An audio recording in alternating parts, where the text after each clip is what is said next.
Hi friends, இன்னைக்கு நம்ம பார்க்க போறது டீ கடை வாழைக்காய் பஜ்ஜி தாங்க. நல்லா புசு புசுன்னு டேஸ்டா எப்படி செய்யலாம்னு பார்க்கலாமா?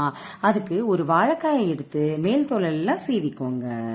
மேல் தோலெல்லாம் சீவின பிறகு இத போல நல்லா ஸ்லைஸா செஞ்சு வச்சுக்கோங்க. ஒரு தட்டுல எல்லாமே எடுத்து வச்சுக்கோங்க. இத போல எடுத்து வச்சுட்டு ஒரு பவுல்ல 1 கப்பு கடலை மாவு சேர்த்துக்கோங்க. 1/2 கப்பு அரிசி மாவு சேர்த்த பிறகு 1 ஸ்பூன் மிளகாய் தூள், 1/2 ஸ்பூன் பெருங்காயத்தூள், 1/2 ஸ்பூன் உப்பு, 1/2 ஸ்பூன் பேக்கிங் சோடா எல்லாமே சேர்த்த பிறகு விஸ்க வச்சு இது போல நல்லா கலந்துக்கோங்க. கலந்து விட்டுட்டு கொஞ்சம் கொஞ்சமா தண்ணி சேர்த்து கலந்துக்கோங்க.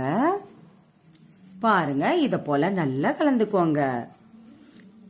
இப்ப நல்லா கலந்தாச்சுங்க. மாவோட அளவுகள் இது போல இருக்கணுங்க. இப்ப ஒவ்வொரு வாழைக்காயா எடுத்து இதுல டிப் பண்ணி நம்ம எண்ணெயில சேர்த்துக்கலாம். பாருங்க, இப்ப எண்ணெயில சேர்த்துக்கோங்க. சேர்த்த பிறகு ஒரு பக்கம் ஃப்ரை ஆயிடுச்சுன்னா அப்படியே இன்னொரு பக்கம் ஃப்ரை ஆகிறதுக்கு திருப்பி விடுங்க. பாருங்க, இத போல திருப்பி விட்டுட்டு இப்ப எடுத்துக்கலாங்க. அவ்வளவுதாங்க, சூப்பரா ரெடி ஆயிடுச்சு. பாத்தீங்களா?